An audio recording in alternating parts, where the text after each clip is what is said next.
All right, so get ready, everyone, because today we're going deep into a world where video game challenges, and I mean like really out there challenges, meet passionate fandoms and some serious linguistic debates. Oh, yeah. We're talking about DougDoug, DougDoug. YouTuber extraordinaire. Absolutely. Known for his, creative and often chaotic gaming challenges. Well, yeah, chaotic is a good word for it. This specific video that we're talking about today, he sets out to conquer Mount Chiliad. Oh, yeah. In GTA 5. Classic. But here's the twist. He can only use voice commands. Voice commands to control the vehicle. Yeah. That's tough. To control his... As if that wasn't hard enough already. Yeah. He throws in a 5-star wanted level. Of course. And hundreds of crashing airplanes just for fun. Yeah, because why not? Got to keep things interesting. What's so fascinating about this challenge is it kind of spirals into this unexpected exploration of language and the power of online communities. It's incredible how, this simple idea can lead to some really profound questions. Right. So Doug starts this challenge with a bus. I love the bus. Then he moves to a car. Sensible. Both of which, surprisingly, make it down the mountain. The bus is a sight to behold, just barreling through obstacles with its sheer size. Yeah.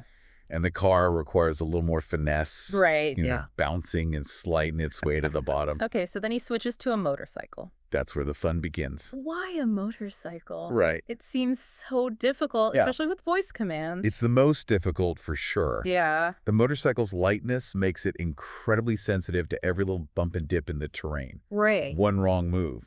And just airborne. It's airborne, usually ending in a spectacular crash. So this choice really amplifies the difficulty and the hilarity of this whole challenge. Absolutely. So how does he even begin to tackle this? Right. I mean, controlling a motorcycle with voice commands while dodging cops? And falling airplanes. Yeah, and falling airplanes sounds like a recipe for disaster. Well, he starts with some basic commands like forward, left, right, to steer. Okay. But he quickly realizes he needs more nuanced control. Right. Especially for those massive jumps. Yeah. This is where things take an unexpected turn into the world of Star Wars. Wait. Yeah. Star Wars. How did we get there? So as Doug is brainstorming voice commands with his chat, someone suggests the word Poob for a jump command. As in? It turns out Ploob, or at least that's what they thought at the time. Okay. Is the name of a character from a 1986 Star Wars cartoon called Ewoks. You're kidding. No, one-off. One-off character. From an Ewoks cartoon. From an Ewoks cartoon. Is that the center of the center of it all. Really? It sounds crazy, but that's exactly what happens. Wow. This forgotten piece of Star Wars trivia becomes a point of contention. Sparking a debate that would engulf the entire community. So everyone's on board with Poob as the jump command, right? Well, not so fast. No. Initially, Doug and the chat are convinced the character's name is spelled P-O-O-B. Okay.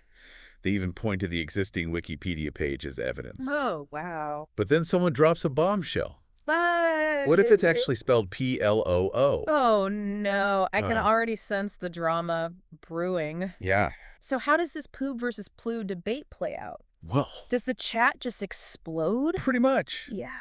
The chat erupts in arguments with people passionately defending their chosen spelling. Wow. It's a linguistic battleground. All stemming from a simple voice command in a video game. Yeah.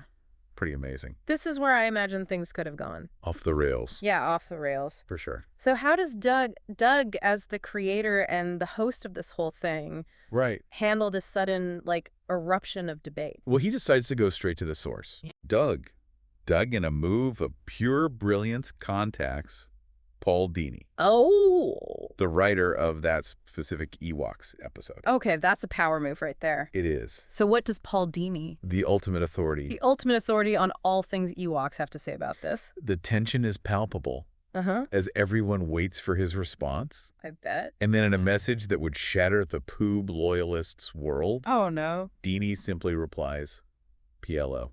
Oh, wow. All caps. So the Poob camp just experienced their own Order 66. Basically. So that's it, right? You think debate is settled. The Wikipedia page is updated. Everyone moves on. Everyone moves on with their lives. Not quite. But Doug, fueled by the unwavering belief of his community in Poob, decides to challenge the sole authority of Paul Dini. What? Yeah. He's going up against the creator. He's going up against the creator. He's arguing that language is a living thing. Interesting. Shaped by its usage, not just by the whims of its creator. So he's saying that despite what Paul Dini says, Exactly. Poob is valid because the community has adopted it? Yes. And to bolster his argument, he brings up Merriam-Webster's dictionary rules. Wow. And the principles of descriptive linguistics. So this is getting deep. It is. So instead of just accepting Ploob, right, he's using this debate to explore the very nature of language itself. He is. I love it. It's brilliant. This is fascinating. It is. So what happens next? So how do you go from like a dictionary debate to actually making a change? Well, DougDoug, the innovator that he is, comes up with a truly unique solution. What's that? A public trial. Oh, how? Streamed live on Twitch. This is amazing. To determine the character's true spelling once and for all. I love it. He calls it Poobil Court and assembles a jury of 9 randomly selected viewers. This is wild. To decide the fate of this obscure Ewok's name. I have to pause here. And give DougDoug some serious credit. For sure. He could have easily just shut down this whole debate. Right. Declared Ploob the winner. Moved on. Yeah, and moved on. But he didn't. But instead, he embraces the chaos. The passion. The passion of his community. And turns it into this incredible spectacle. It's brilliant. Exactly. Really? He doesn't shy away from the absurdity of it all. He leans into it, creating a platform for this debate to unfold in a way that's both entertaining and thought-provoking. Yeah. And that's what makes this deep dive so compelling. Absolutely. It's a brilliant example of turning a seemingly trivial debate into a commentary on language fandom and the power of online communities. For sure. But before we get to the trial itself, let's unpack this idea of descriptive linguistics that Doug brought up. Yeah. You might be wondering, what does that even mean? Yeah, I'm all for embracing the chaos. But I'll admit, I need a little help understanding the linguistic theories at play here. Okay. Break it down for me. Okay. What's the difference between descriptive linguistics and, I assume, its counterpart, prescriptive linguistics? It's actually a fascinating distinction. Okay. Prescriptive linguistics is all about establishing rules and dictating how language should be used. Okay. It focuses on grammar rules. Yeah. Proper pronunciation, maintaining a standard form of language. Think of it like the strict grammar teacher who insists on never ending a sentence with a preposition. I definitely had a few of those teachers growing up. Right. So where does descriptive linguistics fit into all of this? Well, descriptive linguistics takes a more observational approach. Okay. It's about studying how language is actually used by people. Regardless of whether it follows the prescribed rules or not. Interesting. It acknowledges that language is constantly evolving, adapting to the needs and creativity of its speakers. So in the case of Poob versus Ploob, yes, Doug is essentially arguing that even though Paul Dini, the creator, intended the spelling to be Ploob, the community's widespread adoption of Poob should hold some weight. Exactly. Interesting. He's saying that language isn't static. Right. It's fluid. Okay. And while there's value in maintaining standards and understanding the origins of words, of course, there's also something to be said for recognizing how language evolves organically through usage. It makes you think about all the words and phrases we use today that would have been considered grammatically incorrect or even slang just a few decades ago. Language is constantly being shaped and reshaped by the people who use it. By the people who use it. Think about the word literally, for example. Okay. Its original meaning is in a literal manner or sense. Exactly. Right. But now, it's often used as an intensifier. Right. Even when something isn't actually literal. Yeah. And while prescriptivists might cringe at this usage, descriptive linguists would see it as an example of how language adapts. Okay. It changes over time. So it's like that saying, the only constant is change, applies to language as well. Absolutely. So back to Doug's grand experiment. Yeah. How does this Poob court actually work? So, is it a serious legal proceeding or more of a playful commentary? I think it's a bit of both. Yeah. Doug approaches it with his signature blend of humor and insight. Right. He lays out the arguments for both sides. Presents evidence from the Ewoks episode Okay. Even brings in experts Wow. to discuss the nuances of pronunciation and the history of English spelling. I can only imagine the arguments that were presented. Oh, yeah. Were there any particularly memorable moments from the trial? Well, the Poob legal team, for example, argued that the pronunciation of the character's name in the Ewoks episode leans more towards Poob than Ploob. Interesting. They even brought in audio analysis to support their claim. Wow, so they were going deep into the evidence? They were. What about the Ploob side? What was their defense? The Ploob camp countered with the argument that proper nouns, especially character names, should adhere to the creator's intent. Right. They emphasized the importance of respecting Paul Dini's authority as the originator of the character. It's fascinating how this debate touches on broader questions of authorship and interpretation and the evolution of creative works. Absolutely. You have the creator's original vision, but then you have the audience's interpretation and how that can influence the perception of that work over time. And the internet has amplified this dynamic in incredible ways. Yeah. Fans now have platforms to share their interpretations, create their own content, and even challenge the creators themselves on the meaning and legacy of their works. So it's like this constant push and pull between the original intent and the evolving interpretation, all playing out in these online spaces. It's fascinating. So after all the evidence, the arguments, the expert testimony, what was the final verdict in Poob court? After much deliberation, the jury delivers a unanimous decision. What is it? PLO. Wow. So even after all that, Ploob prevails. It does. How did Doug react to the verdict? Well, was he disappointed that his beloved Poob didn't win out? Doug Ever, the gracious host, accepts the verdict, acknowledging the power of the democratic process, even if the outcome isn't what he personally believed. He even jokes about starting a White House petition. Really? To officially change the character's name back to Poob. Oh, wow. But ultimately recognizes that the community has spoken. It's amazing how he manages to take this debate, which could have easily become toxic and divisive. For sure. And turn it into this engaging and thought-provoking experience. It really is. For everyone involved. It highlights the power of approaching these kinds of disagreements with a sense of humor, curiosity, and a willingness to listen to different perspectives. He doesn't shy away from the absurdity of the situation, but he also doesn't dismiss the genuine passion and engagement of his community.